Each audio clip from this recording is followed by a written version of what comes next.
वज़ीर आज़म की कोशिशें कामयाब, ताजिर और सनतकार कम से कम माहाना उजरत में इजाफे पर मुत्तफिक।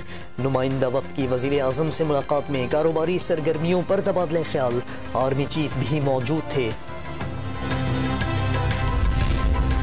कराची में वज़ीर आला सिंध की जमात इस्लामी के दफ्तर इदारा नूर हक आमद, बल्दियाती बिल में तरमीम के मुआहदे पर अमल दरामद की यकीन दहानी। मुश्तरका प्रेस कॉन्फ्रेंस में मुराद अली शाह और हाफिज नईमुर रहमान का वफाकी हुकूमत से नई मरदमशुमारी का मुतालबा।